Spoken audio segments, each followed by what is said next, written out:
അപ്പോൾ ഇന്ന് ആദ്യം തന്നെ ആ വിഷമമുള്ള കാര്യം പറഞ്ഞേക്കാം. വേറൊന്നുമല്ല, പൊന്നൂന് വയ്യായിരുന്നു, കുഴപ്പമില്ലാതിരിക്കുകയായിരുന്നു. പക്ഷേ ഇന്ന് വെളുപ്പിനെ മറ്റോ അത് ചത്തുപോയി.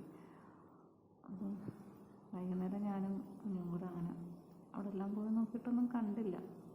അപ്പം വയ്യാത്തതുകൊണ്ട് പുറത്തോട്ട് കൊണ്ടുവരില്ലല്ലോ.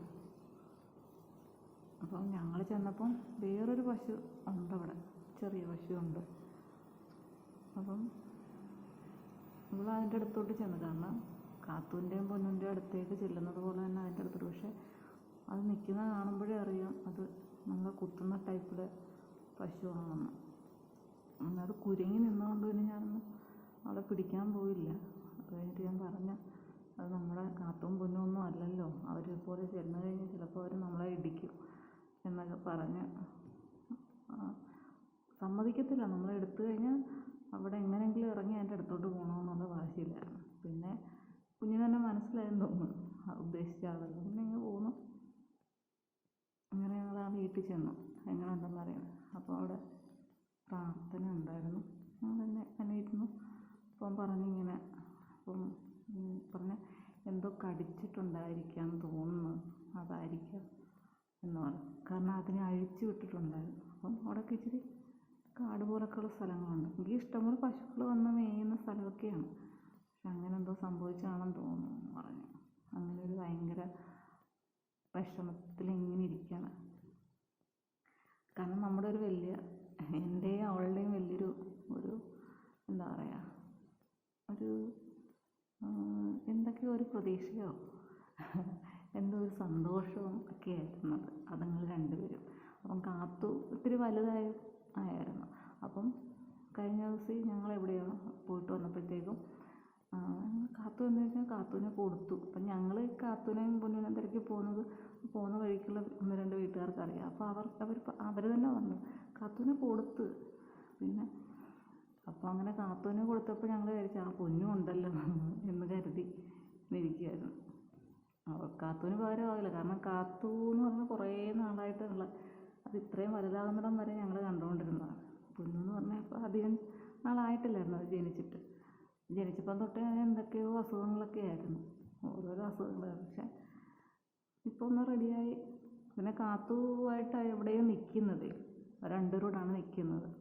കണ്ടില്ലെങ്കിൽ കിടന്ന് വിളിക്കുന്ന കേൾക്കും. കാരണം ഞങ്ങളുടെ വീടിൻ്റെ പുറകുവശത്ത് ഇതുപോലെ കുറച്ച് സ്ഥലമുണ്ട്. അപ്പം ഇവർ രണ്ടുപേരും അവിടെ കൊണ്ടുവന്ന് കെട്ടും, അവിടുത്തെ അമ്മ. അപ്പം പിന്നെ എനിക്ക് ജോലിയാണ്, കുഞ്ഞിനെ എടുത്ത് ജനലിൽ പിടിച്ചുകൊണ്ട് നിൽക്കണം. അവൾക്ക് ഇങ്ങനെ വിളിച്ചുകൊണ്ടേയിരിക്കണം, കാത്തു പൊന്നു പൊന്നു കാത്തു വിളിച്ചുകൊണ്ടിരിക്കണം. അപ്പം ഞാനങ്ങനെ അതിൻ്റെ വീഡിയോസും ഫോട്ടോസും ഒക്കെ എടുത്ത് വെച്ചിട്ടുണ്ട്. അപ്പം അത് അവൾക്ക് അങ്ങനെ നമ്മളങ്ങനെ കാത്തു പോയപ്പോൾ ഞാൻ മോനെ കാത്തു വേറെ വീട്ടിൽ പോയി, നമുക്കിനി പൊന്നിനെ വിളിച്ചാൽ മതി, എന്നാലും നമുക്ക് ആദ്യമേ കാത്തുവിനെ പേര് വരത്തുള്ളൂ. അപ്പം ഞാനിങ്ങനെ പറയുന്നതെന്ന് വെച്ചാൽ ഈ ഒരു കാത്തുവിനെയും പൊന്നിനെയും രണ്ടുപേരെ നമ്മുടെ ജീവിതത്തിൻ്റെ ഒരു ഭാഗമാണ്. കുറച്ച് നാൾ കൊണ്ടേ നമ്മുടെ ജീവിതത്തിന് ഇതുപോലെ ആയിരിക്കില്ല നമ്മുടെ ജീവിതത്തിൽ ഓരോരുത്തർക്കും നമ്മൾ നൽകുന്ന ഓരോ സ്ഥാനങ്ങളല്ലേ.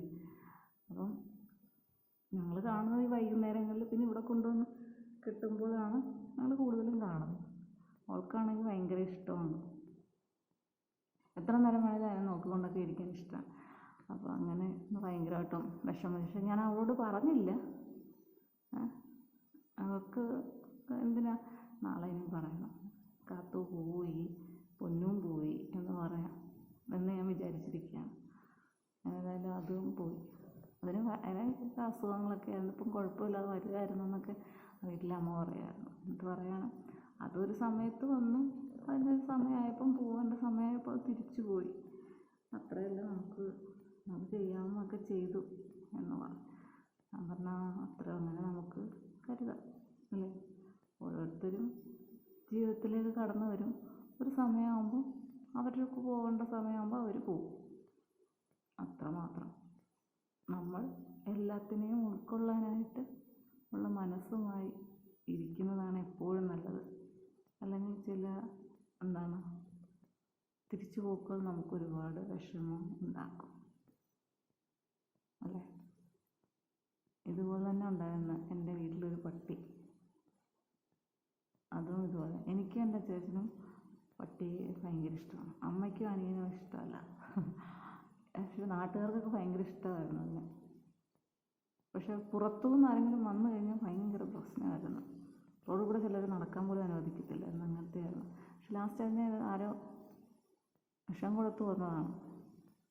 അങ്ങനെ ആ ഒരു കുറേ വീട്ടുകാർക്ക് ഭയങ്കര വിഷമമായിരുന്നു. കാരണം ഒരിടയ്ക്ക് പട്ടിയെ പിടിക്കാനൊക്കെ ആൾ വരുമെന്ന് പറയുമ്പോൾ അപ്പുറത്തെ വീട്ടിൽ ആ ചേട്ടൻ വിളിച്ച് പറയും, ഇങ്ങനെ ഞങ്ങളെല്ലാവരും കൂടെ ചേർന്ന് അവരുടെ വീടിൻ്റെ വെളിയിലൊരു ബാത്റൂം ഉണ്ട്, അതിനകത്ത് കൊണ്ടുപോയി പൂട്ടിയിട്ടിട്ടുണ്ട്.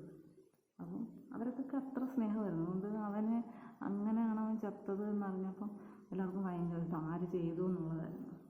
അതെന്തെങ്കിലും ആയിക്കോട്ടെ, നമുക്കങ്ങനെയാണ് എല്ലാം നമ്മൾ ഉൾക്കൊള്ളുക. ഇനിയിപ്പം അവർ രണ്ടുപേരും ഇല്ലെങ്കിൽ പകരം ദൂരെ നിന്ന് കാണാൻ ആ പശുവുണ്ട് എന്ന് പറയാം. പിന്നെ വലിയ പശുക്കളുണ്ട്.